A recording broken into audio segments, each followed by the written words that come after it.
नमस्कार, स्किल ज्ञान चैनल में आपका स्वागत है। मैं हूं आपका होस्ट गुरप्रीत। दोस्तों, अगर आपने अभी तक अपने पैन कार्ड को अपने आधार कार्ड के साथ लिंक नहीं किया है तो 31 मार्च 2023 से पहले पहले आप अपने पैन कार्ड को अपने आधार कार्ड के साथ लिंक कर लीजिए।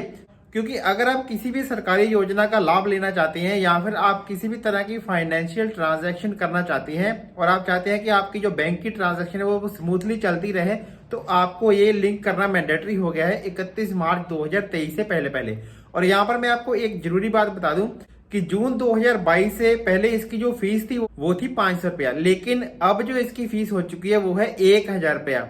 तो अभी भी आपके पास टाइम है, आप इसको लिंक कर लीजिए। और इस वीडियो में मैंने आपको बताया है कि आप किस तरीके से अपने पैन कार्ड को अपने आधार कार्ड के साथ लिंक कर सकती हैं। चलिए मैं आपको अपने लैपटॉप की स्क्रीन पर लेकर चलता हूं और वहां पर हम अपने पैन कार्ड को आधार कार्ड के साथ लिंक कर लेते हैं। अगर आपको ये वीडियो पसंद आए तो इस वीडियो को लाइक जरूर करिएगा और इसी तरह की इंफॉर्मेटिव वीडियोस देखने के लिए आप हमारे चैनल को सब्सक्राइब भी करिएगा। तो अपने पैन कार्ड को अपने आधार कार्ड के साथ लिंक करने के लिए आपको इनकम टैक्स इंडिया की वेबसाइट पर आ जाना है। इस वेबसाइट का एड्रेस है www.incometax.gov.in। इस वेबसाइट का लिंक मैं आपको इस वीडियो की डिस्क्रिप्शन में भी दे दूंगा। आप बहुत ही इजीली इस लिंक के ऊपर क्लिक करके यहाँ पर इस वेबसाइट पर पहुँच सकते हैं। तो इस वेबसाइट के लेफ्ट साइड पर आपको दो ऑप्शन दिखाई दे रही हैं। सबसे पहली ऑप्शन है लिंक आधार स्टेटस और दूसरी ऑप्शन है लिंक आधार। तो इसके ऊपर हमने क्लिक कर लेना है। जैसे ही हम लिंक आधार के ऊपर क्लिक करेंगे हमारे सामने एक नया पेज ओपन हो जाएगा। तो यहाँ पर सबसे पहले ऊपर आपको कुछ एक इम्पॉर्टेंट इन्फॉर्मेशन दी गई है, यानी कि फ़ीस के बारे में बताया गया है। और यहाँ पर यह भी बताया है कि जून 2022 से पहले इसकी जो फ़ीस थी वो थी 500 रुपया और अब इसकी फ़ीस हो चुकी है 1000 रुपया। तो आगे कहीं फ़ीस बढ़ ना जाए इसलिए आप अपने जो आधार और पैन को आपस में लिंक कर लीजिए 1000 रुपये फ़ीस देकर। और यहाँ पर राइट साइड में कुछ एक इंस्ट्रक्शन दी गई है। यहाँ पर बताया गया है कि किन किन लोगों को, किस किस रीजन को अभी तक ये छूट दी गई है, यानी कि जिनको ज़रूरत नहीं है इसको लिंक करने की। इसके अलावा लेफ़्ट साइड पर हमें यहाँ पर दो बॉक्स दिए गए हैं। तो जो सबसे ऊपर वाला बॉक्स है इसके अंदर हमने अपना जो पैन कार्ड है उसको एंटर कर लेना है और नीचे वाले बॉक्स के अंदर हमने अपना आधार कार्ड एंटर कर लेना है। तो मैंने अपनी जो डिटेल है वो यहाँ पर एंटर कर ली है। तो राइट साइड पर हमें यहाँ पर वैलिडेट की एक ऑप्शन मिल जाती है। तो जैसे ही हम इस बटन के ऊपर क्लिक करेंगे हमारे सामने यहाँ पर एक नई विंडो ओपन हो गई है। यहाँ पर लिखा है payment details not found for this pan, यानी कि अभी तक इस पैन को आधार के साथ लिंक करने के लिए पेमेंट नहीं की गई है। तो हमें यहाँ पर नीचे इस बटन के ऊपर क्लिक करके अपनी जो पेमेंट है वो कंप्लीट करनी है। तो मैं यहाँ पर अब आपको स्टेप बाय स्टेप बताने जा रहा हूँ कि आपने कौन कौन सी ऑप्शन को सिलेक्ट करना है, कौन से हेड के अंदर आपने पेमेंट करनी है। तो सबसे पहले आपके सामने ये जो पेज ओपन होगा इसके अंदर आपको अपना जो पैन कार्ड है वो 2 बार एंटर करना पड़ेगा। यहाँ पर आपको अपना पैन कार्ड एंटर करना पड़ेगा और इसको इस बॉक्स के अंदर आपको एक बार फिर से एंटर करना पड़ेगा। और यहाँ पर नीचे आपको मोबाइल नंबर भी एंटर करना है। और ये ज़रूरी नहीं है कि जो मोबाइल नंबर आपका आधार कार्ड के साथ लिंक है आपने वही एंटर करना है। जो भी मोबाइल नंबर आपके पास इस वक्त मौजूद है उसको आपने यहाँ पर एंटर कर देना है।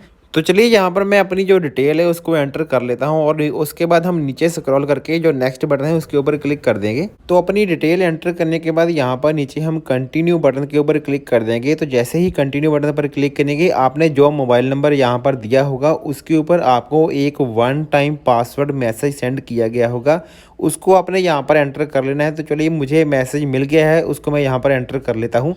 तो दोस्तों यहाँ पर OTP एंटर करने के बाद हमारा जो मोबाइल नंबर और पैन कार्ड जो है वो वेरीफाई हो चुका है। तो चलिए अब हम यहाँ पर नीचे कंटिन्यू बटन के ऊपर क्लिक करेंगे और इसके बाद हमारा जो मेन प्रोसेस है यानी कि फ़ीस पेमेंट का जो प्रोसेस है वो शुरू होगा। और हम आपको बताएंगे कि आपने किस हेड के अंदर कितनी फ़ीस पे करनी है और किस तरीके से आप उसको UPI से पे कर सकते हैं वो भी मैं आपको बताने जा रहा हूँ। तो चलिए कंटिन्यू के ऊपर क्लिक कर लेते हैं। इसके बाद हमारे सामने ये जो पेज ओपन हो चुका है यहाँ पर आप देख सकते हैं कि हमें यहाँ पर 3 ऑप्शन मिली है। सबसे पहली ऑप्शन है इनकम टैक्स, दूसरी ऑप्शन है STT CTT, तीसरी ऑप्शन है फ़ी अदर पेमेंट। तो इसके अंदर आपने ये जो सबसे पहली वाली ऑप्शन है जिसके ऊपर लिखा हुआ है इनकम टैक्स, इसको आपने सेलेक्ट कर लेना है। तो यहाँ पर हम क्लिक कर लेते हैं। तो आप यहाँ पर देख सकते हैं कि हमारे सामने एक नया पेज ओपन हो गया है। यहाँ पर हमने असेसमेंट ईयर 2023-24 को सिलेक्ट कर लेना है। और यहाँ पर इस ऑप्शन के अंदर आपने ये जो सेकंड वाली ऑप्शन है अदर रिसिप्ट 500 यहाँ पर लिखा हुआ है, इसको आपने सेलेक्ट कर लेना है। तो चलिए दोनों की दोनों ऑप्शन हमने यहाँ पर सेलेक्ट कर ली है और यहाँ पर नीचे हमने इस बटन के ऊपर क्लिक कर देना है। तो आप यहाँ पर देख सकते हैं कि हमारे सामने एक नई विंडो ओपन हो गई है। यहाँ पर आपकी जो फीस है वो पहले से ही मेंशन है। आप यहाँ पर देख सकते हैं 1000 रुपीज़ यहाँ पर मेंशन किया हुआ है। तो यहाँ पर नीचे हमने इस बटन के ऊपर कंटिन्यू के ऊपर क्लिक कर देना है। तो इसके अलावा अब हमारे सामने यहाँ पर पेमेंट करने के लिए बहुत सारी बैंकों की लिस्ट आ गई है। तो यहाँ पर आप देख सकते हैं कि हमारे सामने नेट बैंकिंग की भी ऑप्शन है, उसके अंदर हमें बहुत सारी बैंक देख सकती हैं। डेबिट कार्ड की भी ऑप्शन है, उसके अंदर भी कुछ एक बैंकों की हम यहाँ पर इंफॉर्मेशन देख सकते हैं। उसके बाद हमें यहाँ पर पे एट बैंक की भी ऑप्शन मिल जाती है, तो इसको भी हम देख लेते हैं। पे एट बैंक काउंटर यानी कि आप बैंक में जाकर पेमेंट करना चाहते हैं। इसके अलावा हमें यहाँ पर RTGS NEFT की भी ऑप्शन मिल जाती है। और यहाँ पर हमें पेमेंट गेटवे यानी कि अगर आप UPI के थ्रू पेमेंट करना चाहते हैं तो आप पेमेंट गेटवे के ऊपर जाएंगे। लेकिन UPI के थ्रू पेमेंट करने का एक थोड़ा सा छोटा सा ट्रिक है, तो आप वीडियो को थोड़ा सा ध्यान से देखिएगा। डायरेक्ट आपको UPI की ऑप्शन नहीं मिलती है। इसके अलावा दोस्तों अगर आप ये जानना चाहते हैं कि आपको पेमेंट के किस मोड के अंदर कितने चार्जेस पड़ेंगे, तो उसको यहाँ पर देखने के लिए आपको फीस डिटेल की भी एक लिंक मिल जाता है। तो यहाँ पर आप देख सकते हैं कि आपको अगर नेट बैंकिंग के थ्रू पेमेंट करेंगे तो आपको कितने चार्जेस लगेंगे, और अगर आप डेबिट कार्ड के थ्रू करेंगे तो कितने चार्जेस लगेंगे। इसके अलावा यहाँ पर आपको पेमेंट गेटवे की भी इंफॉर्मेशन दी गई है। तो यहाँ पर आप देख सकते हैं कि UPI के थ्रू अगर आप पेमेंट करेंगे तो आपको कोई भी चार्जेस नहीं लगेंगे। इसलिए मैं आपको UPI के थ्रू पेमेंट करनी सिखाने जा रहा हूँ, जो कि बहुत ही ईजिली हो जाती है। तो चलिए हम यहाँ पर आपको यहाँ पर देख सकते हैं कि पेमेंट गेटवे के अंदर आपको 3 बैंकों की ऑप्शन मिल रही है। तो ये ज़रूरी नहीं है कि आपका इन बैंक के अंदर अकाउंट भी होना चाहिए। हम यहाँ पर कोटक महिंद्रा बैंक को सिलेक्ट कर लेते हैं। उसके बाद आपके सामने कुछ इस तरीके की इन्फॉर्मेशन आ जाएगी।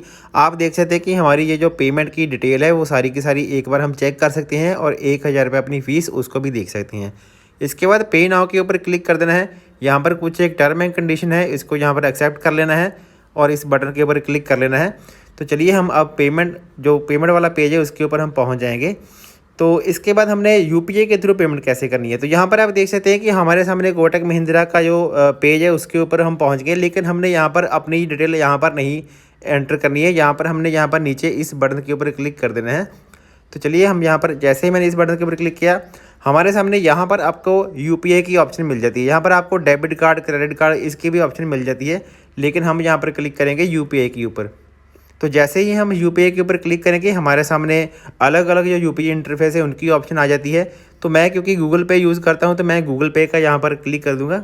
इसके बाद मैं नीचे यहाँ पर इस बॉक्स के अंदर अपनी UPI ID एंटर कर दूँगा और यहाँ पर नीचे पेमेंट के बटन के ऊपर क्लिक कर दूँगा।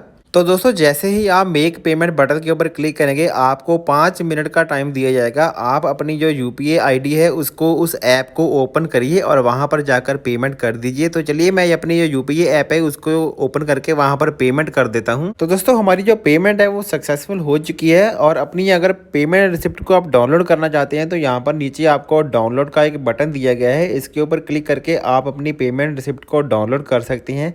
लेकिन अभी भी हमारा जो लिंकिंग वाला प्रोसेस है वो कंप्लीट नहीं हुआ है।